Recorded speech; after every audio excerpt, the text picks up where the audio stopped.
नमस्कार राजनीति चर्चा को स्वागत करुच्ची मु आशुतोष दास आम सहित आज अच्छा राज्य बीजेपी युव मोर्चार सभापति अभिलाष पंडा श्रीयुक्त पंडा आपन स्वागत। नमस्कार। आपण दल बर्तमान राज्य शासन रे अछि आमे जेमि देखिछु आपण जेबे विरोध रे थिले आपण राज्य सभापति थिले एवं एबे शासन मध्य युव मोर्चार राज्य सभापति अछंती तबे आपण कहिबे आपण दल शासन को आसिया परे कौन एमती कार्य करिछि जहा लोकंक मनरे रहइबो।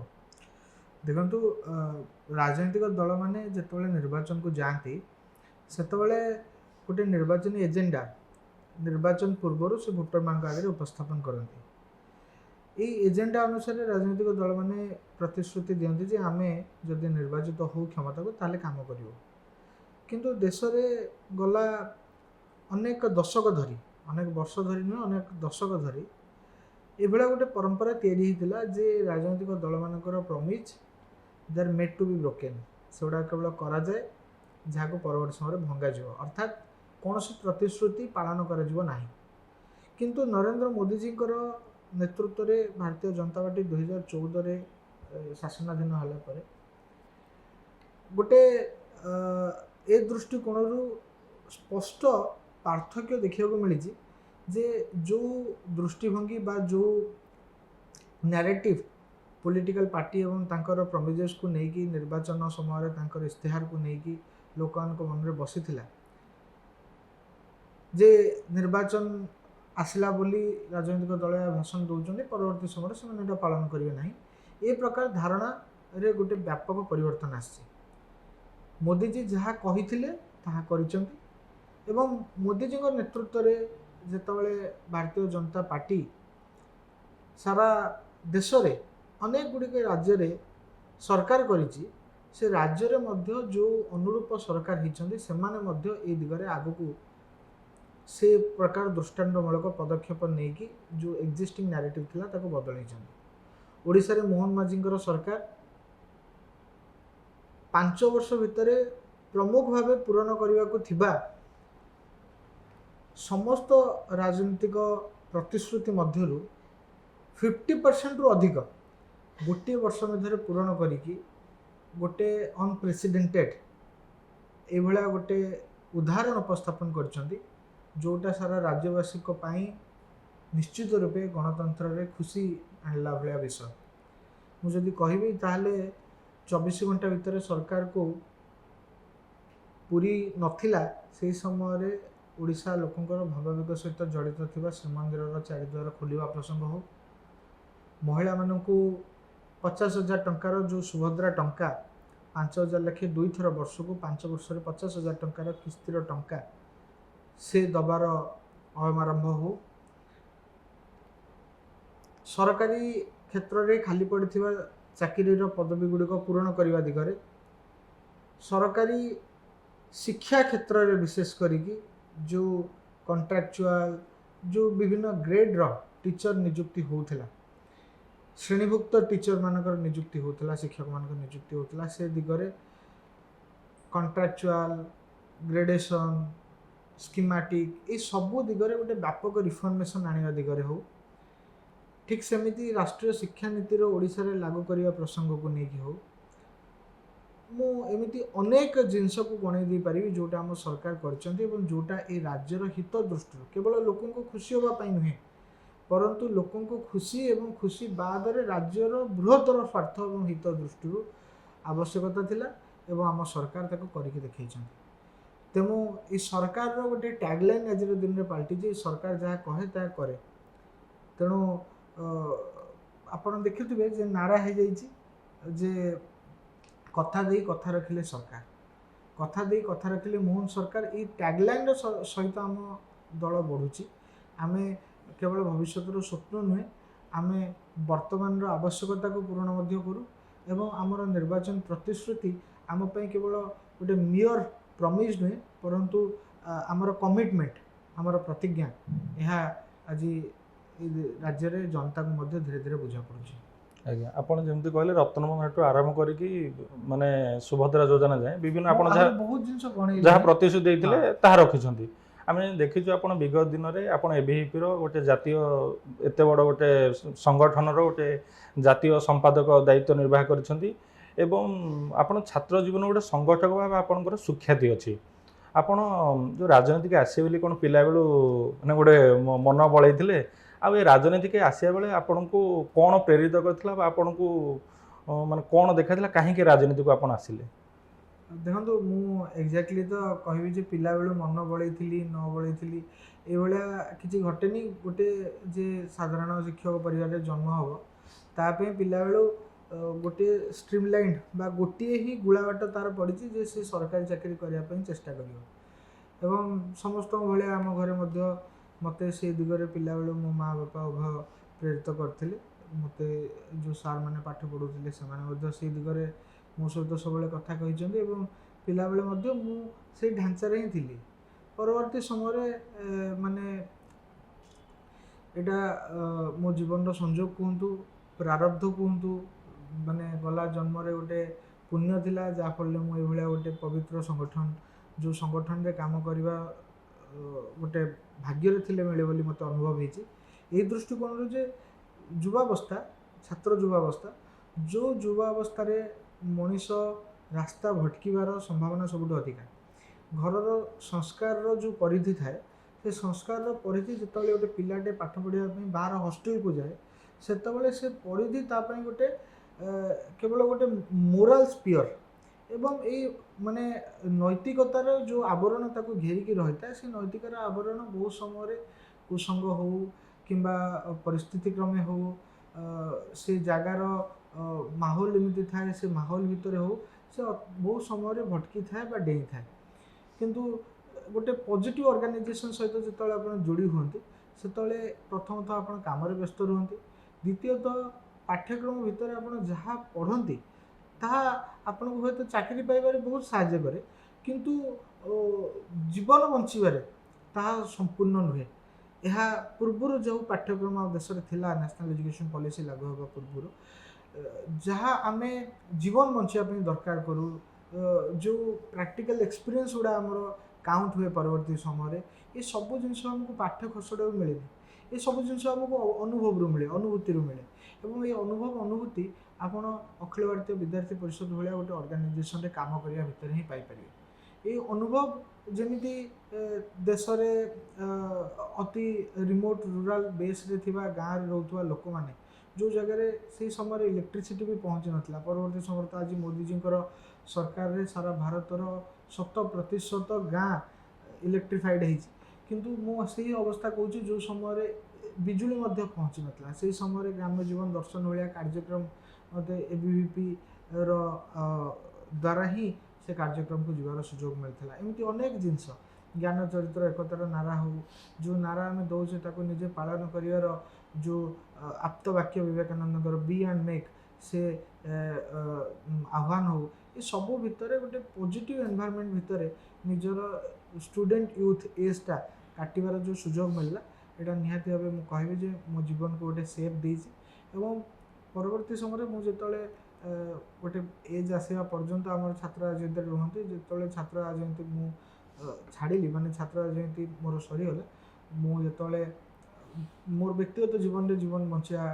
ପାଇଁ ନିଷ୍ପତ୍ତି ନେଲି ସେତେବେଳେ ମୁଁ ପୁଣି ଭାବିଲି ଯେ ମୁଁ ଯେଉଁ ଅନୁଭବ ସାଉଁଟିଛି, ଯେଉଁ ଏକ୍ସପୋଜର୍ ମୋତେ ମିଳିଛି ବିଗତ ଦିନମାନଙ୍କରେ ସେ ଏକ୍ସପୋଜର୍ ସେ ଏକ୍ସପିରିଏନ୍ସକୁ ମୁଁ କାମରେ ଲଗେଇବି। ତେଣୁ ଗୋଟେ ନ୍ୟାଚୁରାଲି ଯେହେତୁ ଆମ ଆଇଡ଼ିଓଲୋଜିକାଲ ଆମର ଆମେ ଯେଉଁ ଉଦ୍ଦେଶ୍ୟ ନେଇକି କାମ କରୁଛୁ ଆମ ଅବଜେକ୍ଟିଭ୍ ୱାଇଜ୍ ଆମେ ପିଲାବେଳୁ ଅଭ୍ୟସ୍ତ ଥିଲୁ ଏଇସବୁ ନାରା ଭିତରେ, ଧାରା 370 ଉଠୁ, ହିନ୍ଦୁତ୍ୱର ନାରା ହେଉ, ରାମ ମନ୍ଦିର ତିଆରି ହେବାର କଥା ହେଉ, ଦେଶର ସାଂସ୍କୃତିକ ପୁନର୍ଜାଗରଣର କଥା ହେଉ, ଏସବୁ ମୋତେ ସାମାଜିକ ଜୀବନରେ ଗୋଟେ ରାଜନୈତିକ ଦଳ ଭିତରେ ଦେଖାଗଲା, ସେଇଟା ହେଉଛି ଭାରତୀୟ ଜନତା ପାର୍ଟି। ତେଣୁ ସ୍ୱାଭାବିକ ଭାବେ ଭାରତୀୟ ଜନତା ପାର୍ଟି ସହିତ ଯୋଡ଼ି ହେଇକି ମୁଁ କାମ କଲି। ଏଇଟା ମୁଁ କହିବି it was never planned but ଏଇଟା ମୋ ଜୀବନରେ ଅଟୋମେଟିକ୍ ଆସିଛି ଏବଂ ଏଇଟା ମୋତେ ତ ଲାଗେ ଯେ ଏଇଟା ଭଗବାନ ଯେମିତି ଭାଗ୍ୟ ଲେଖିଥାନ୍ତି ଆଉ ତାହା ମଣିଷ ଜୀବନରେ ଘଟେ ତ ସେମିତି ଏଇଟା ଗୋଟେ ଭଗବାନଙ୍କର ବରଦାନ ବା ନିର୍ଦ୍ଦେଶ ବୋଲି ମୁଁ ମାନିବି। ଆଜ୍ଞା ଆପଣ ଯେମିତି କହିଲେ ଆପଣ ଗୋଟେ ଶିକ୍ଷକ ପରିବାରର ଅନୁଶାସନ ଭିତରେ ଆପଣ ବଞ୍ଚିଛନ୍ତି ତ ଆପଣ ଗୋଟେ ଶିକ୍ଷକ ପରିବାରର ଗୋଟେ ପୁଅ ତାପରେ ଆପଣ ଆମେ ଜାଣିଛୁ ଆପଣ ଜଣେ ମେଧାବୀ ଛାତ୍ର ଥିଲେ ତ ଆପଣ ଚାକିରି ନ କରିକି ଅନ୍ୟ କୌଣସି ବୃତ୍ତିକୁ ନ ଆପଣେଇ କାହିଁକି ରାଜନୀତି କାହିଁକି? ଦେଖନ୍ତୁ, ଚାକିରି ନ କରିବାଟା ତ ଗୋଟେ ବୟସରେ ପହଞ୍ଚିବା ପରେ ମୋର ଗୋଟେ ନିଜ ମାନେ ସ୍ୱତଃ ଗୋଟେ ନିଷ୍ପତ୍ତି ମୁଁ ନେଇଥିଲି ଯେ ମୁଁ ଚାକିରି କରିବିନି। ଏବଂ ଏଇ ସ୍ୱତଃ ନିଷ୍ପତ୍ତି ଚାକିରି ନ କରିବାର ଏଇ ଦୃଷ୍ଟିକୋଣରୁ ନେଇଥିଲି ଯେ କାରଣ ଗୋଟେ ରୁଟିନ୍ ବନ୍ଧା ଜୀବନ ଭିତରେ ମୁଁ ନିଜକୁ କେବେ ଶାନ୍ତି ପାଇବିନି, ସନ୍ତୁଷ୍ଟି ପାଇବିନି, ଏଇଟା ମୁଁ ପ୍ରଥମରୁ ଅନୁଭବ କରୁଥିଲି। ଏବଂ ଯେଉଁ ବୟସରେ ପହଞ୍ଚିଲି, ଯେମିତି କଲେଜରେ ପାଠ ପଢ଼ିଲା ବେଳେ, ସେତେବେଳେ ସମାଜ ଭିତରେ ବୁଲିଲି ଏବଂ ସମାଜ ଭିତରେ ମାନେ ବହୁତ ଗୁଡ଼ିଏ ଜାଗା ବୁଲିଲି, ଓଡ଼ିଶାକୁ ପୁରା ବୁଲିଲି, ଭାରତର ଅନେକ ରାଜ୍ୟ ଯିବାକୁ ସୁଯୋଗ ମିଳିଲା, ଦେଶ ବାହାରକୁ ଯିବାର ସୁଯୋଗ ମିଳିଲା। ଯେଉଁ ଯେଉଁ ଜାଗାକୁ ଗଲି ସେଠି ମୋତେ ବହୁତ ନୂଆ ଜିନିଷ ଦେଖିବାକୁ ମିଳିଲା ଏବଂ ମୁଁ କିଛି ନୂଆ କରିବା ପାଇଁ ଚାହୁଁଥିଲି ମୋ ଜୀବନରେ। ବହୁତ ଦିନ ଲାଗିଲା ତାକୁ ମାନେ ଅବଜେକ୍ଟିଫାଇଡ୍ କରିବାକୁ, ତାକୁ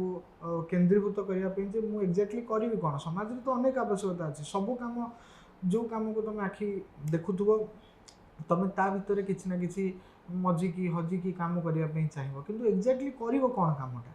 ତ ସେଇ ଦିଗରେ ନିଜକୁ ସାଉଁଟିବା ପାଇଁ, ନିଜକୁ ଏକାଗ୍ର କରିବା ପାଇଁ ବହୁତ ସମୟ ଲାଗିଲା ଏବଂ ପରବର୍ତ୍ତୀ ସମୟରେ ମୋ ଲାଇଫ୍ର ଅବଜେକ୍ଟିଭ୍ ଖୋଜିକି ପାଇଲି ଯେ ମୋତେ ଏକ୍ଜାକ୍ଟଲି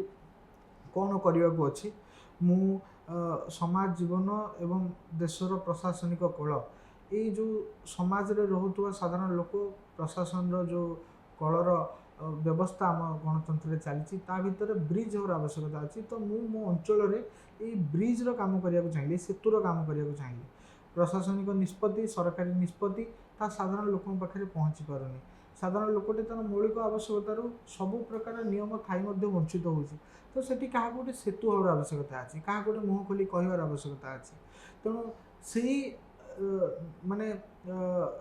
ମାନେ ଆବଶ୍ୟକତାକୁ ଅନୁଭବ କରିକି ମୁଁ ଯେତେବେଳେ ନିଜକୁ ଠିକ୍ କଲି ଯେ ମୋତେ ଏଇ କାମଟି କରିବାର ଅଛି, ତେଣୁ ପରବର୍ତ୍ତୀ ସମୟରେ ମୁଁ ଏଇ କାମ କରିବା ଦିଗକୁ ବଢ଼ିଲା ବେଳେ, ହଁ, ଘରେ ବି ବାପା ମା' ଏଥିରେ ରାଜି ନଥିଲେ ଇନିସିଆଲି। ବାବା ତ ବହୁତ ଦିନ ଧରିକି କଥା ବି ଠିକ୍ ସେ ହେଇନଥିଲେ, ମୁଁ ତ ତାଙ୍କୁ ବହୁତ ଡରୁଥିଲି। ଏବଂ ପରବର୍ତ୍ତୀ ସମୟରେ ମୋ ମା', ଯେହେତୁ ମୁଁ ଗୋଟେ ପୁଅ ଥିଲି ଏବଂ ଯେଉଁମାନେ ଏଇ ଅନୁଭବ ରଖିଥିବେ ଯେ ସେମାନେ ତାଙ୍କ ପାଖରେ ଗୋଟେ ଘରେ ଇମୋସନାଲ୍ କରିକି ବା ଘରେ ନିଜର ଖୁସି ପାଇଁ, ମାଆ ମାନେ ବହୁତ ସମୟରେ ପିଲାମାନଙ୍କ ଖୁସି ପାଇଁ ବହୁତ ଗୁଡ଼ିଏ ଜିନିଷରେ ଏଗ୍ରି ହେଇଯାଆନ୍ତି ଏବଂ ମୋ ପରିସ୍ଥିତିରେ ବି ସେୟା ହେଲା। ମୁଁ ସେ ବୟସ ସେମିତି ଥିଲା, ମୋ ମାଆକୁ କିଛି ଦିନ କଷ୍ଟ ବି ହେଇଛି, ଏଥିରେ କଷ୍ଟ ହେଇନି ବୋଲି ମୁଁ କହିବିନି, କିନ୍ତୁ ଆଜି ଗୋଟେ ଦିଗରୁ ସେମାନେ ମନ ସ୍ଥିର କରିସାରିଛନ୍ତି ଏବଂ ସେମାନେ ଆଜିର ଦିନରେ ସେମାନେ ଜାଣିଛନ୍ତି ଯେ ତାଙ୍କ ପୁଅ ଯଦିଓ ତାଙ୍କ ଆଗରେ ରାଜନୀତିର ଯେଉଁ ଚିତ୍ର ପ୍ରେଜେଣ୍ଟ ହେଇଥିଲା ବା ହେଇଥିବ, ସେଇ ଚିତ୍ର ଭିତରେ ବହୁତ ଧୂଆଁଳିଆ ଦୃଶ୍ୟ ଥିଲା, କିନ୍ତୁ ମୁଁ ଯେଉଁଟା କରୁଛି ସେ କାମଟାକୁ ଅତି ସ୍ପଷ୍ଟତାର ସହିତ କରୁଛି। ମୋ ଭିତରେ କ୍ଲାରିଟି ଅଛି, ଏ କଥା ସେମାନଙ୍କୁ କମ୍ୟୁନିକେଟ୍ ବର୍ତ୍ତମାନ ମୁଁ କରିଛି ଏବଂ ସେମାନେ ବୁଝିଛନ୍ତି। ଆପଣ ଏବେ ଯେମିତି ଟିକେ ପୂର୍ବରୁ କହୁଥିଲେ ଆପଣ ବହୁତ ବିଦେଶ ବୁଲିଛନ୍ତି, ଆମେ ଜାଣିଛୁ ଆପଣ ଭାରତକୁ ବିଭିନ୍ନ ସ୍ଥାନରେ ପ୍ରତିନିଧିତ୍ୱ କରିଛନ୍ତି। ଆପଣ ଯେତେବେଳେ ବିଦେଶ ଯାଆନ୍ତି କ'ଣ ଦେଖନ୍ତି? ଆମ ରାଜ୍ୟ ଆଉ ବିଦେଶ, ଆମ ଦେଶ ଏବଂ ବିଦେଶ ଭିତରେ କ'ଣ ନୂତନତ୍ୱ ଦେଖନ୍ତି ଏବଂ ବିଦେଶରେ କ'ଣ ଅଛି ଆମ ଦେଶରେ ତାହା ନାହିଁ? କିନ୍ତୁ ଆମେ ତ ପିଲାବେଳେ ପଢ଼ିଛେ ଯାହା ନାହିଁ ଭାରତରେ ତାହା ନାହିଁ ମରତେ, ମାନେ ଯାହା ନାହିଁ ଭାରତରେ ତାହା ନାହିଁ ଦୁନିଆର କେଉଁ ବି ଜାଗାରେ। ତେଣୁ ଭାରତରେ ଏମିତି କିଛି ନାହିଁ ଯେଉଁଟା ବିଦେଶରେ ଅଛି ଏବଂ ବିଦେଶରେ ଆଜିର ଦିନରେ ଏମିତି ବହୁତ କିଛି ଜିନିଷ ଅଛି ଯେଉଁଟା ଆମେ ନିଜର ଅତୀତରେ ଛାଡ଼ି ଯାଇଛେ ବା ଯେଉଁଟା ଆମେ ପୁରୁଣା ଦିନରେ ପ୍ରାକ୍ଟିସ୍ କରୁଥିଲେ ଆଉ ଆମଠୁ ସେଇଟା ସେମାନେ ଭଡ଼ା ସୂତ୍ରରେ କେବେ ନା କେବେ ପାଇଛନ୍ତି ବା ଦାନ ସୂତ୍ରରେ ନେଇଛନ୍ତି ଏବଂ ସେମାନେ ସେଇଟାକୁ ସଞ୍ଚୟ କରିଛନ୍ତି ଏବଂ ଆମେ ଆଜି ସେଇଟାକୁ ପଛରେ ପକାଇ ଦେଇଛେ। ଏଇଭଳିଆ ମଧ୍ୟ ବହୁତ ଗୁଡ଼ିଏ ଜିନିଷ ଅଛି। ଫର୍ ଏକ୍ଜାମ୍ପଲ୍ ମୁଁ କହୁଛି, ମୁଁ ନ୍ୟୁଜିଲାଣ୍ଡର ମାଉରି କମ୍ୟୁନିଟି ସହିତ ମିଶିଲି। ମାଉରିର ଲିଡର ଯିଏ ଥିଲେ ସେ ବହୁତ ୟୁଥଫୁଲ୍ ଏବଂ ତାଙ୍କ ଭିତରେ ବହୁତ ପ୍ରତିଭା ଥିଲା। ସେ ଅକଲାଣ୍ଡ ୟୁନିଭର୍ସିଟିର ଷ୍ଟୁଡେଣ୍ଟ ଥିଲେ, ତ ଫାଇନାନ୍ସ ପଢ଼ୁଥିଲେ ସେଠି। ମୋତେ ଗୋଟେ ସମୟରେ ତାଙ୍କର ମୋର ଡିସ୍କସନ୍ ବେଳେ ସେ କହିଲେ ଯେ ସେ ବାମପନ୍ଥୀ ବିଚାରରେ ବିଶ୍ୱାସ ରଖନ୍ତି। ମୁଁ ତାଙ୍କୁ କହିଲି କିନ୍ତୁ ତୁମେ ତୁମ ସଂସ୍କୃତି ପାଇଁ, ତୁମ କଲଚର୍ ପାଇଁ ଏତେ ପଜେସିଭ୍, ଆଉ ତୁମେ ମାଉରି କଲଚର୍କୁ ମାନେ ରିଫ୍ଲେକ୍ଟ କରିବା ପାଇଁ ଚାହୁଁଛ, ମାଉରିମାନଙ୍କ ସ୍ୱର ହେଉଛ, ପାକେଆ ମାଉରି, ଏ ପ୍ରକାର ତାଙ୍କର ଡିଷ୍ଟିଂସନ୍ ଅଛି, ଯେଉଁମାନେ ଗୋରା ହେଇଥାନ୍ତି, ତାକୁ ସେମାନେ ପାକିଆ କହନ୍ତି, ଯେଉଁମାନେ ଅରିଜିନାଲ ବା ସେଠିକାର ମୂଳ ବାସିନ୍ଦା, ସେମାନେ ସବୁ ଟ୍ରାଇବାଲ ମିଶିକି ନିଜକୁ ମାଉରୀ, ଯଦିଓ ମାଉରୀ ଗୋଟେ ଅଲଗା ଟ୍ରାଇବ୍, କିନ୍ତୁ ସମସ୍ତେ ଆଜିର ଦିନରେ ନିଜକୁ ମାଉରୀ ବୋଲି ସେଠି ସଂଜ୍ଞା ଭିତ୍ତି କରୁଛନ୍ତି। ତେଣୁ ସେଇ ଦୃଷ୍ଟିକୋଣରୁ ମୁଁ ଯେତେବେଳେ ତାଙ୍କୁ ପଚାରିଲି, ତାପରେ ମୋତେ ବୁଝା ପଡ଼ିଲା, ମୁଁ ଆପଣଙ୍କୁ କହୁଛି ଏଇଟା 10-11 ବର୍ଷ ତଳର କଥା, ସେଇ ସମୟରେ ମୋତେ ବୁଝା ପଡ଼ିଲା ଯେ ଦେଶ ବାହାରେ ଯେଉଁ କମ୍ୟୁନିଷ୍ଟ ମାନେ ଅଛନ୍ତି, ସେମାନେ ସମସ୍ତେ ନିଜ ସଂସ୍କୃତିକୁ ନେଇକି ଗର୍ବିତ। କିନ୍ତୁ ଭାରତରେ ଆମେ ନିଜେ ଦେଖିଛୁ, ରେଭେନ୍ସାରେ ପାଠ ପଢ଼ିଲା ବେଳେ ମୁଁ ଦେଖିଛି ସେଠି ମଧ୍ୟ DSO କାମ କରୁଥିଲା, କମ୍ୟୁନିଷ୍ଟମାନଙ୍କ ସହିତ ଇଣ୍ଟରାକ୍ସନ୍ ସେଠି ମଧ୍ୟ ହେଇଛି। ଏଠି ସମ୍ପୂର୍ଣ୍ଣ ଓଲଟା, ଏଠି କମ୍ୟୁନିଷ୍ଟ ମାନେ ନିଜ ସଂସ୍କୃତି, ନିଜର ଅଞ୍ଚଳର ସଭ୍ୟତା ୟାକୁ ଗାଳି ଦେବାରେ, ୟାକୁ ଛାରଖାର କରିବାରେ, ୟାକୁ ନଷ୍ଟଭ୍ରଷ୍ଟ କରିବାରେ, ୟାକୁ ନିଚା ଦେଖିବାରେ ତାଙ୍କର ମାନେ କାମ ସୀମିତ। କିନ୍ତୁ ବାହାରେ ତାର ଠିକ୍ ଓଲଟା। ସେମିତି ଆହୁରି ଅନେକ ଜିନିଷ ମୁଁ ଦେଖିଛି, ମାନେ ଯେଉଁ ଜିନିଷକୁ ମୋତେ ରିଅଲାଇଜ୍ ହେଇଛି ଯେ ପରବର୍ତ୍ତୀ ସମୟରେ ୟୁକ୍ରେନିଆନ୍ ଡେଲିଗେସନ୍ ସହିତ ମୁଁ ମିଶିଛି। ୟୁକ୍ରେନିଆନ୍ ଡେଲିଗେସନ୍ ସହିତ ମୁଁ ଯେତେବେଳେ ମିଶିଛି, ମୁଁ ଆଶ୍ଚର୍ଯ୍ୟ ଲାଗୁଛି ମୋତେ ଯେ ସେମାନେ ଯୋଗକୁ ନେଇକି ଏତେ ସିରିୟସ୍, ସେମାନଙ୍କ ଲାଇଫଷ୍ଟାଇଲରେ ଯୋଗ ଏତେ ପରିମାଣରେ ପ୍ରବେଶ କରିକି ଅଛି। ଯଦିଓ ଆଜି ଆମେ ଯୋଗକୁ ନେଇକି ଭାଷଣ ମଧ୍ୟ ଦେଉଛୁ, ଯୋଗକୁ ନେଇକି ଗର୍ବ ଅନୁଭବ କରୁଛୁ, ଯୋଗକୁ ନେଇକି ବର୍ଷରେ ଥରେ ରାଷ୍ଟ୍ରୀୟ ଯୋଗ ଦିବସ ପାଳନ ହେଉଛି ଭାରତର ଆହ୍ୱାନରେ, ପ୍ରଧାନମନ୍ତ୍ରୀ ମୋଦିଜୀଙ୍କର ଆହ୍ୱାନରେ, ୟୁନାଇଟେଡ୍ ନେସନ୍ ତାକୁ ମାନେ ଅନ୍ତରାଷ୍ଟ୍ରୀୟ ସ୍ତରରେ ତାକୁ ପାଳନ କରୁଛି, କିନ୍ତୁ ସେଠି ଭାରତୀୟମାନଙ୍କର ଦିନଚର୍ଯ୍ୟାର ଅଂଶ ଯୋଗ ଆଜି ପର୍ଯ୍ୟନ୍ତ ହେଇପାରିନି। କିନ୍ତୁ ବିଦେଶର ବହୁତ ଲୋକମାନଙ୍କର ଦିନଚର୍ଯ୍ୟାର ଅଂଶ ଯୋଗ ହୋଇସାରିଲାଣି। ଏଇଟା ବହୁତ ବଡ଼ ଜିନିଷ। ଠିକ୍ ସେମିତି ସେଠିକାର ଏଜୁକେସନ୍ର, ଭାରତର ଶିକ୍ଷା ପ୍ରଣାଳୀର ମଧ୍ୟ ଆଜିର ଦିନରେ ଯେଉଁ ଶିକ୍ଷା ପ୍ରଣାଳୀ, ଯେଉଁଟା ମ୍ୟାକୁଲେ ଶିକ୍ଷା ପ୍ରଣାଳୀ ଆଜି ପର୍ଯ୍ୟନ୍ତ ଚାଲିଛି, ତା ଭିତରେ ଗୋଟେ ବଡ଼ ପ୍ରଭେଦ ଅଛି। ବହୁତ ଗୁଡ଼ିଏ ଜାଗାରେ ସ୍କିଲ୍ ବେସ୍ଡ ଏଜୁକେସନ୍ ତାଙ୍କର ସ୍କୁଲ ଲେଭେଲରୁ ଦିଆହେଉଛି, ଯେତେବେଳେ କି ଆମେ ନ୍ୟାସନାଲ୍ ଏଜୁକେସନ୍ ପଲିସି ବହୁତ ଡେରି ହେଇଗଲା ଆମର ଇମ୍ପ୍ଲିମେଣ୍ଟ କରିବାକୁ। ଯଦି ମୋଦି ଦେଶର ପ୍ରଧାନମନ୍ତ୍ରୀ ନ ହେଇଥାନ୍ତେ, ବୋଧେ ଆମେ ଶିକ୍ଷାର ଭାରତୀୟକରଣ ବିଷୟରେ କେବେ ଚିନ୍ତା ହିଁ କରିନଥାନ୍ତେ। ତେଣୁ ଏମିତି ବହୁତ ଗୁଡ଼ିଏ ବିଷୟ ଅଛି ଯେଉଁଥିରେ ଆପଣଙ୍କୁ କ୍ଲିଅର ଡିଷ୍ଟିଂସନ୍ ଦେଖିବାକୁ ମିଳିବ। କିନ୍ତୁ ମୁଁ ଏଇଟା କହିବି ଯେ ସବୁ ପରେ ବି ସାରା ଦୁନିଆରେ ଭାରତ ପ୍ରତି ଗୋଟେ ଅଲଗା ସମ୍ମାନ ମୁଁ ଦେଖିଛି, ଏବଂ ଯେଉଁ 5-6ଟି ଦେଶ ମୋତେ ଯିବାକୁ ସୁଯୋଗ ମିଳିଛି, ସେଠି ଭାରତୀୟମାନଙ୍କ ପ୍ରତି, ଭାରତ ପ୍ରତି ଗୋଟେ ଅଲଗା ସ୍ତରର ସମ୍ମାନ ଅଛି, ଭାରତୀୟ ସଂସ୍କୃତି ପ୍ରତି ଗୋଟେ ଅଲଗା ସମ୍ମାନ ଅଛି। ଏବଂ ଯେତେବେଳେ ଆପଣ କଥାବାର୍ତ୍ତା ହେବେ, ଆପଣଙ୍କୁ ନିଜକୁ ଅନୁଭବ ହେବ ଯେ ଆପଣ ଭାରତୀୟ। ଆମେ ଗୋଟେ ଇଣ୍ଟରନ୍ୟାସନାଲ୍ ଫୋରମ୍ରେ, ଯେଉଁଟାକି ଜାପାନରେ ଅର୍ଗାନାଇଜ୍ ଥିଲା, ଏବଂ ସେଇ ଜାଗାରେ ସମସ୍ତଙ୍କର ଗୋଟେ ଡ୍ରାମା, ସେମାନେ ମାନେ ଗୋଟେ ପ୍ଲେ ଆକ୍ଟ ସେମାନେ ସେଠି ମାନେ ନିଜକୁ ପ୍ରଡ୍ୟୁସ୍ କରୁଥିଲେ। ସେଇ ଜାଗାରେ ମାନେ ଏତେ ଖୁସି ଲାଗିବ ଯେ ସମସ୍ତେ ନିଜ ନିଜ ଦେଶର ସାଂସ୍କୃତିକ ପୋଷାକ ସହିତ, ସାଂସ୍କୃତିକ ମାନେ ପରିଚୟକୁ ପ୍ରେଜେଣ୍ଟ କଲା ଭଳିଆ ବିଭିନ୍ନ ପ୍ରକାର ଆର୍ଟ ସେମାନେ ନିଜର ସେଠି ପ୍ରେଜେଣ୍ଟ କରୁଥିଲେ। ଏବଂ ପରବର୍ତ୍ତୀ ସମୟରେ ଯେତେବେଳେ ଏଇଟା ସରିଲା, ସେତେବେଳେ ସବୁ ଦେଶର ଆମ୍ବାସଡ଼ର ମାନେ, ଯେଉଁମାନେ ଜାପାନରେ ଉପସ୍ଥିତ ଅଛନ୍ତି, ସେମାନେ ସମସ୍ତଙ୍କ ପ୍ରେଜେନ୍ସରେ ପ୍ରାୟ 2-3 ଜଣ ଫରେନ୍ ଆମ୍ବାସଡ଼ର ଏଇ କଥା କହିଲେ ଯେ वी मस्ट साल्यूट इंडिया, कि ଭାରତୀୟମାନେ ଯେଉଁ ପୋଷାକ ପିନ୍ଧିକି ଏଇଠି ତାଙ୍କର ମଞ୍ଚରେ ପ୍ରେଜେଣ୍ଟେସନ୍ ଦେଲେ, ଏଇ ପୋଷାକ ସେମାନେ ଅନେକ ହଜାର ବର୍ଷ ତଳେ ପିନ୍ଧୁଥିଲେ, ଏବଂ ଏଇ ପୋଷାକ ଆଜି ମଧ୍ୟ ସେମାନେ ପିନ୍ଧୁଛନ୍ତି। ଭାରତୀୟମାନେ ଯେଉଁ ପ୍ରକାର ଅଭିବାଦନ କଲେ, ଯେଉଁ ନମସ୍କାର ଅଭିବାଦନ କଲେ, ଯେଉଁ ନମସ୍ତେର ଅଭିବାଦନ କଲେ, ସେ ନମସ୍ତେ ସେମାନେ ଅନେକ ହଜାର ବର୍ଷ ତଳେ କରୁଥିଲେ, ଏବଂ ସେମାନେ ଆଜି ମଧ୍ୟ କରୁଛନ୍ତି। ଯେତେବେଳେ କି କାହାର ହ୍ୟାଲୋ ହୁଏତ 400 ବର୍ଷ ତଳେ ଆସିଛି, କାହାର अस्सलाम वालेकुम हुएत 1500 वर्ष तले आसी, एवं कहा माने संपूर्ण रूपे एलियन थिला, को देश आगु कौन कहूला से निजे भी जान ना, आज दिन में अस्सलाम वालेकुम कहते, कि भारत निजर सांस्कृतिक परिचय हजार हजार वर्ष धरिकी पालन कर आसुची, आज दिन में इंटैक्ट अच्छी। तेणु यहाँ गोटे बहुत बड़ रिगार्ड थिला, बहुत बड़ सम्मान थिला आम समस्त। विगत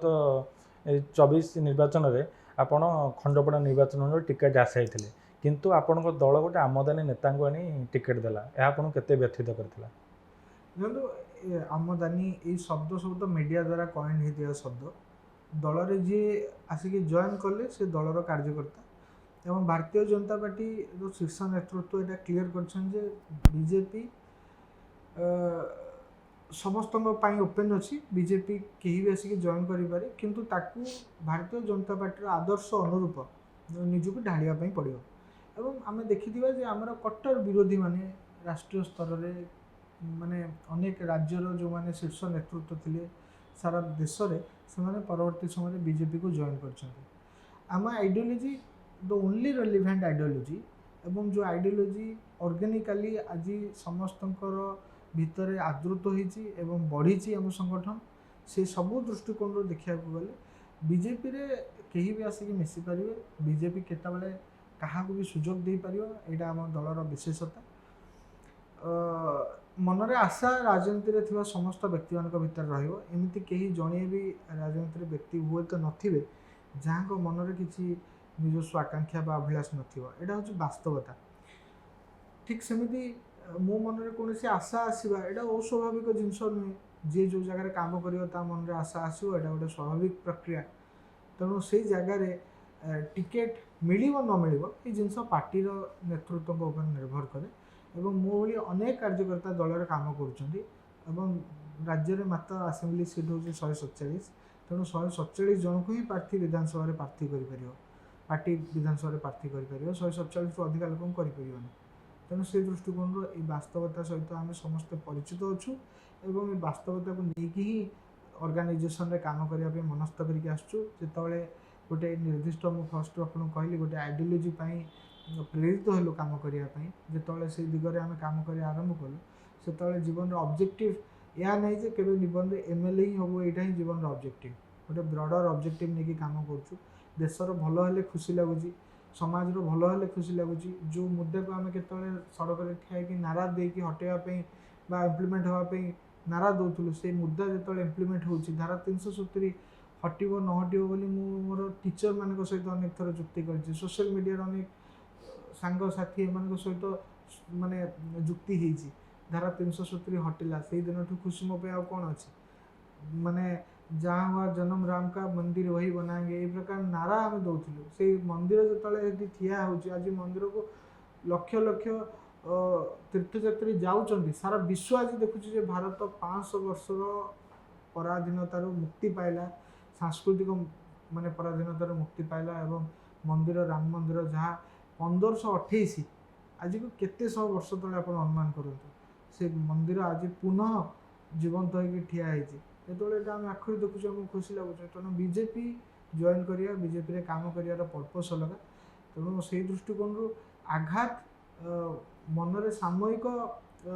कष्ट आसी थाईपे किंतु मुझे कहबिनी जे बीजेपी रे काम कला भितर मुझे आघात पाइबी कौन सी काम भी पाइबी कारण बीजेपी रे काम करिया इटसेल्फ एटा ही मो पई गोटे असरंती खुशीर स्रोत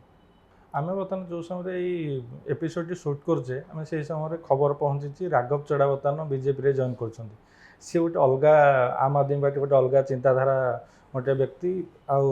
बीजेपी गोटे अलग चिंताधारा जाऊँगी आपड़ केमी देखुं राघव चढ़ा गोटे राजनीतिक भविष्य कौन है स्थानटा कौटी देखो आम आदमी पार्टी गोटे यूथ अगेंस्ट करप्शन बा इंडिया अगेंस्ट करप्शन भाया गोटे मुवमेंट पर देश में जन्म होता है गोटे मुवमेंट थी जमी कांग्रेस गोटे मुवमेंट थिला सेमती आम आदमी पार्टी गोटे मुवमेंट थिला ए मुवमेंट परवर्ती समय जो राजनीतिर रूप नेला मोर मन अच्छी ता पूर्व आम शाखा जाऊँ एबीवीपी सहित परिचय ही होता यूथ अगेंस्ट करप्शन मुवमेंट तेणु ये मुवमेंट को आमर लोक मैंने लीड करुले आम मैंने लीड करूँ मुझे कटक कैंपस कोऑर्डिनेटर थी यूथ अगेंस्ट करप्शन मुवमेंट तेणु आम जो मैंने लीड करूँ ये मुवमेंट को परवर्ती समय से राजनीतिर रूप नेला किसी व्यक्ति से मुवमेंट को गोटे भिन्न मोड़ देवाक चेष्टा कले आप अरविंद केजरीवाल का ना नहीं पारते परवर्ती समय व्यक्ति मैंने निजर माने मनसा निजर व्यक्तिगत अभिलाष को पूरण करने कौन सी स्तर को खसी पारती कौन सी स्तर को जापारती ताकू प्रमाणित कले एवं आप देखिए अनुभव करेंगे जे राजनीतिक दल गुड़िक आज दिन में बहुत गुड़े राजनीतिक दल से आइडियोलोजी बोली किसी ना से गोटे मात्र आइडियोलोजी दैट इज से सेल्फ इंटरेस्ट व्यक्तिगत स्वार्थ बीजेडी आइडियोलोजी कौन नवीन बाबू स्वार्थर सुरक्षा बीजेडी थी सब नेता मान व्यक्तिगत भाव स्वार्थर सुरक्षा समस्ते पिला मैंने केमती निज निर्वाचन मंडली एस्टाब्लीश हे से दिगरे से प्रचेषा आउ ना बीजेपी आइडियोलोजी कौन ठीक सेमती कांग्रेस आज को आइडियोलोजी चलती आम आदमी पार्टी गोटे निर्दिष्ट आइडियोलोजी अच्छे यहाँ विचार करूनी गोटे यूथ जे विभिन्न इश्यू मुझे इश्यू सहित सब इश्यू सहित सहमत होते पारे न होते पारे किंतु गोटे यूथ लोक को कनेक्ट कला भाया इश्यू जदि लोकसभा स्वर उठाऊँ राज्यसभा स्वर उठाऊँ जदि नेशनल मीडिया स्वर उठाऊँ ताले लोकों सहित कनेक्टेड होता इश्यू गुड़िक से व्यक्ति नेता जो स्वर उठाऊँ पछरे पार्टी दृढ़ भाव ठिया हवा कथा किंतु ता पार्टी से व्यक्ति को सॉफ्ट पीआर माने निजर माने ब्रांडिंग कर पर्सनल ब्रांडिंग कर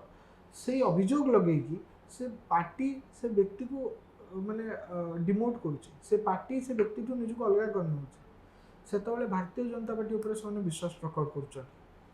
भारतीय जनता पार्टी को आसिक से मिशुचन या बड़ प्रमाण कौन हो पारे जे भारतीय जनता पार्टी समस्त टैलेंट को उपस्थापन कर टैलेंट को सम्मान दबार गोटे यथार्थ प्लाटफर्म से जो आम दल को आसुँच एक आम दलर केंद्रीय नेतृत्व बारंबार स्पष्ट कर माननीय अमित शाह जी एक कहते माननीय नड्डा जी कहते आज नितिन जी एक कहते जे आमे जो कौन अलग दलर कौन व्यक्ति को पार्टी मिसो बा सी आसिक पार्टी मिसती से टर्म्स कंडीशन किसी न था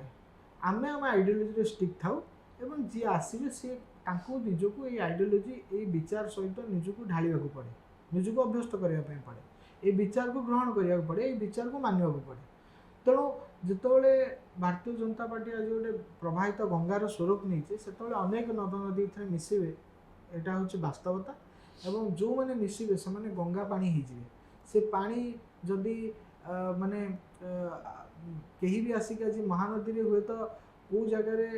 कहीं मिसी थी पारे काठ जोड़ी भांगिकी पुणी आउ थे काठ जोड़ी महानदी में मिसी थी पारे कि जो महानदी बोईकी जाए से पानी को काठ जोड़ी महानदी मिश्रित पानी कहुए से पानी को महानदी पानी ही कहुए आम जिले में कुसुमी कुआरिया एमती अनेक नदी आसिक महानदी में मिशिंट महानदी जो कंटल छाड़ी सारी से पानी को कुसुमी कुआरिया महानदी मिश्रित पानी कहुए से पानी को महानदी पानी ही कहुए ठीक सेमती भारतीय जनता पार्टी अनेक लोक मिसवे किंतु भारतीय जनता पार्टी जो पंच निष्ठा अच्छी भारतीय जनता पार्टी विचार जो मूल बिंदु गुड़िक अच्छी एथिरे परिवर्तन आसोनी जो मैंने भी आसे ये बिंदु ये विचार सहित निजक ओतप्रोत भाव सामिल करेंगे और भारतीय जनता पार्टी काम करेंगे यहाँ ही आम सत्य आपड़ टिके पूर्व जमी कहते आपणकर 24 टिकेट पार आशा थिले जेहेतु दल गोटे निष्पत्ति नेला तेणु आपण कोठी ना कोठी गोटे निष्पत्ति नेले जे जहा ठीक अच्छे किंतु 29 अभिलाष पांडांकर गोटे अभिलाष अच्छी कि टिकेट पाइबा ये प्रश्न जनकर राजनीतिक जीवन को साड़ी देवाई प्रश्न कराए ये प्रश्न करवा उचित नुहे ये प्रश्नर कौन निर्दिष्ट भाव उत्तर दवा उचित नुहे मनरे मुझे सारी आशा समस्त किंतु यहाँ पार्टी डिसाइड कर तुम केतबले योग्य हो टिकेट पाइबा पार्टी तुम योग्यता और पार्टी आवश्यकता ये दुईटा विषय अच्छी तुम योग्यता सब्यस्त कर सारापर बहुत समय पार्टी आवश्यकता किसी भिन्न थी एत बड़ पार्टी को चलवाई बहुत गुड़े माने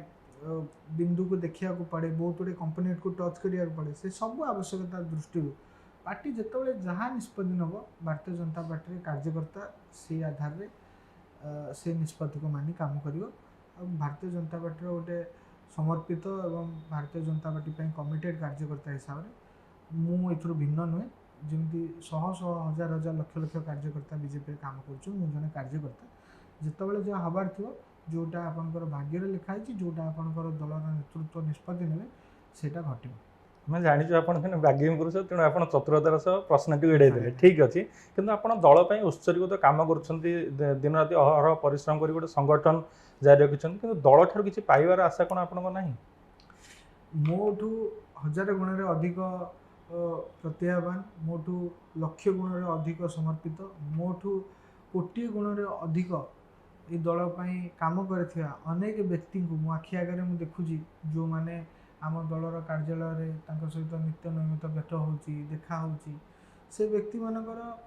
कौन आशा न था कि काम कर आम मान आदर्श भारतीय जनता पार्टी आप कार्यकर्ता मान आगे आदर्श गणेबे भारतीय जनता पार्टी कार्यकर्ता निजर अंचल आपको 10-15-20 कार्यकर्ता लिस्ट आपको दे पार केवल आम राष्ट्रीय नेतृत्व मैंने नुहति आम राष्ट्रीय नेतृत्व मान सहित एमती अनेक कार्यकर्ता अच्छा जो मैंने बड़ पदपदवी ना जो मान दल बहुत दायित्व दे आज पर्यंत राज्यस्तरीय राष्ट्रीय स्तर दायित्व से नहीं सेमती भी नुहे से कार्यकर्ता मैंने किंतु निजर काम कर इच्छा शक्ति निज काम करने मन में कमिटमेंट से आधार में अन्य कार्यकर्ता मान आगे निजे गोटे रोल मॉडल हिसाब से एस्टाब्लिश करमती अनेक कार्यकर्ता अच्छा तेणु बीजेपी यहाँ कौन गोटे अवास्तव नुहे बीजेपी यहाँ गोटे बहुत साधारण कथा जे ये कार्यकर्ता देश एवं समाजर आवश्यकता आम दल काम करुम दल गणतांत्रिक विधि व्यवस्था भितर आम समाजर बहुत गुड़े आवश्यकता अच्छी जोटा को पूरण करने आमको इलेक्शन जितवा पड़ो विभिन्न पॉलिसी तैयारी करने पड़ो से दिगरे आम दल काम करें से आधार में दल सहित जोड़ी काम कर आपण नयागढ़ जिलूर बिलंग करती आपणकर अनेक बंधु बा आपण पाखर किसी संगठन गोटे छेनापोड़ गोटे जीआई टैग मान्यता लगी एने आपण मतामत कौन एवं जीआई टैग पाइबापी आपण केते चेष्टा करेंगे एवं कौन प्रयास कर आज को 8-9 वर्ष तले आम मिसिकी भुवनेश्वर रे आम सांग मैंने गोटे थर वर्ष को एकाठी हवा नयागढ़ जन्म दिवस जो दिन से दिन एकाठी हवा से आधार आम जिलार दुई गर्व गौरव श्री रघु श्री दिवाकर दुईकर मूर्ति सामने आम छेनापोड़ काटा आरंभ करूँ परवर्ती समय यहाँ गोटे बड़ मुवमेंट नहीं मत गर्व लगे मुझे मोर गोटे सांगर मोबाइल चाट 8-10 दिन चाट जे समस्त डाक एकाठी हवा से सांगर नाम पूर्व बहुत भिडियो कही आम समस्ते से जेहेतु जन सांबादिक तेणु कहीं ना नहीं ब्रांडाइज करने चाहिए तेणु ये आम करूँ तेणु आज खुशी लगुच यहाँ गोटे एत बड़ा मुवमेंट नहीं छेनापोड़ नयागढ़ ए क्या मन में किसी सन्देह ना छेनापोड़ आमर एवं छेनापोड़ आमर होगी आज ओडिशार गोटे विशेष परिचय सारा विश्वर माने प्रेक्षापटल पलटि दल जो समय सरकार अच्छी जीआई टैग कौन प्रयास करेंगे माने मोर देखो मो संगठन रे अछि तेणु मोर प्रयास तो हमर इलेक्टेड रिप्रेजेंटेटिव मान को प्रयास टा बेसी मायने रख आज्ञा संबित पत्र संबित भाई हां संबित भाई प्रचेष्टा संबित भाई चेष्टा बल रे जीआई टैग मिलवार ऑलमोस्ट 11th माने चरण रे हमें पहुंची सालनु शेष पाहाच रे हमें पहुंची सालनु जीआई टैग बहुत जल्दी मिलियो एवं छेनापोड़ नयागढ़ अर्थनैतिक क्रांति रे गोटे बहुत बड़ सहायक विषय है कि एवं राजनीति आम आस व्यक्तिगत प्रश्न पे आपण आम जिते देखो आप विभिन्न समय संगठन काम व्यस्त था आपण परिवार केते समय दियंती परिवार तो जानी जे आम संगठन दायित्व अच्छे तेणु दायित्व संगठन जिते संगठन दौची संगठन पाखे तो आहरी बहुत जन थे संगठन आपको कहीं दायित्व दो आपको संगठन पर काम करा पड़ो से तो संगठन आपन को जो दायित्व दूसरी से इम्प्लाइड लाइन अच्छी जे आपण को से रेस्पॉन्सिबिलिटीटा से अकाउंटेबिलिटीटा कई कहतु न कहतु निज पाखे फिक्स करा पड़ो आपन को से दायित्व नहीं कि काम करा पड़ो जो एत बड़ परिवार बीजेपी भी मोर परिवार मोर संगठन मोर परिवार तेणु एत बड़ परिवार एत सदस्यों परिवार ये अच्छी से घर जो 3-4 जनकर परिवार से परिवार से बुझी से 15-16 वर्ष हो गलानी आम संगठन भितर रही काम करुँ समस्त मो परिवार सहित जड़ित एवं मो परिवार में आम चारि पाखे काम कर अनेक कार्यकर्ता सहित जड़ित आम घर मत बहुत कम फोन आसे मो सांगसाथी जो मैंने आम संगठन में मिसिक काम करती से फोन आसे मोर हेयरबड से जाणी नि एवं मुझे कौन कम जदि घर कौन आवश्यकता समय न पहुँची पारे आम संगठन कहीं ना कहीं कार्यकर्ता मोर रेस्पॉन्सिबिलिटीटा से समय उठे नि यहाँ गोटे एमती पारिवारिक संगठन जो संगठन भितर काम न कले या बुझा और बुझेगा ऑलमोस्ट असंभव तेणु ये our organisation is our family आमर जोटा फैमिली सेटा से ऑर्गेनाइजेशन फैमिली भितर गोटे सबसेट कार्यक्रम सारे गोटे शेष प्रश्न पचारि अभिलाष पंडा खाद्य प्रेमी कि हाँ निहाती खाइबा तो रुचि अच्छी एवं खाइबार रुचि तो समस्तंकर सब ओडियाकर खाइबार रुचि अच्छी सब ओडियाकर खाइबार गोटे स्वतंत्र रुचि अच्छी ଆମେ ମୋର ମଧ୍ୟ ଖାଇବାର ବିଶେଷ ରୁଚି ଅଛି। ଗୋଟେ ପୁଅ ହେଇକି ଜନ୍ମ ହେବାର ଏଇଟା ଗୋଟେ ସାଇଡ୍ ଇଫେକ୍ଟ ଯେ ଆପଣଙ୍କୁ ଆପଣଙ୍କ ମାଆ ବେଶୀ ବେଶୀ ଖୁଆଇବେ। ପରିବାରରେ ଯାହା ଖାଦ୍ୟ ଆସିବ ଆପଣଙ୍କ ପାଇଁ ଭାଗ ବସିବାକୁ ଆଉ କେହି ନଥିବେ, ତେଣୁ ଆପଣଙ୍କୁ ସବୁ ଜିନିଷ ଖାଇବାକୁ ପଡ଼ିବ। କିଛି ସମୟରେ ସୋମବାର ତା ପରଦିନ ଥିବ, ରବିବାର ରାତିରେ ସବୁ ଯାକ ଖାଇକି ସାରିବାକୁ ପଡ଼ିବାର ଏଇସବୁ ଘଟଣାକୁ ସାମ୍ନା କରିବାକୁ ପଡ଼ିବ। ତେଣୁ ଏମିତି ହେଇକି କିନ୍ତୁ ମାନେ ଅଲଗା ଅଲଗା ଜାଗାରେ ଅଲଗା ଅଲଗା ଖାଦ୍ୟ ଅଛି ଓଡ଼ିଶାର, ଏବଂ ଓଡ଼ିଶା ଭଳିଆ ଖାଦ୍ୟର ବ୍ୟାପକତା ଆଉ କେଉଁଠି ନାହିଁ। ସାରା ଭାରତରେ ମୁଁ ବୁଲିଛି, ଆମ ଖାଦ୍ୟଠୁ ଆଉ ସୁନ୍ଦର ଆଉ ସ୍ୱାଦିଷ୍ଟ ଖାଦ୍ୟ ଆଉ କେଉଁଠି ନାହିଁ। ତ ଅଭିଳାଷ ପଣ୍ଡା କ'ଣ ଖାଇବାକୁ ଭଲ ପାଆନ୍ତି? ଯାହା ଖାଦ୍ୟ ଖାଇବା ଉଚିତ, ଯାହା ଖାଦ୍ୟ ଖାଇଲେ ଚଳିବ। ବିରିୟାନୀ ନା ପଖାଳ? ବିରିୟାନୀ ପଖାଳ ଭିତରୁ ତ ଏଇଟା ଯେ କେହି ଓଡ଼ିଆ ଆପଣଙ୍କୁ ପଚାରେ ପଖାଳ। ଆପଣ କହିବେ ପଖାଳ। ଆଉ ମାନେ ବିରିୟାନୀ ସ୍ପେସିଫିକ୍ ରୋଷେଇଆ, ସ୍ପେସିଫିକ୍ ଫ୍ଲେଭର, ଗୋଟେ ନିର୍ଦ୍ଦିଷ୍ଟ ପ୍ରଣାଳୀରେ ରୋଷେଇ କଲେ ହିଁ ଖୁସି ଲାଗିବ ବା ଖାଇବାକୁ ଭଲ ଲାଗେ। କିନ୍ତୁ ପଖାଳ ଯିଏ ବି କରିଥାଉ ଆଉ ଯାହା ବି ତା ସହିତ ଥାଉ, ପଖାଳ ସବୁ ସମୟରେ ଭଲ ଲାଗିବ। ପଖାଳ ଗୋଟେ 365ର 364ର ଏଇଭଳିଆ ଗୋଟେ ଖାଦ୍ୟ, ଯେଉଁ ଖାଦ୍ୟର କୌଣସି ବିକଳ୍ପ ନାହିଁ। ଆଉ ଓଡ଼ିଆ ଯେଉଁଠି ବି ଥାଉ, ଯଦି ପଖାଳ ତାକୁ ମିଳିଗଲା ତାହେଲେ ତାକୁ କୋଟିନିଧି ମିଳିଗଲା। ଆଜ୍ଞା, ଧନ୍ୟବାଦ। ନମସ୍କାର। ନମସ୍କାର।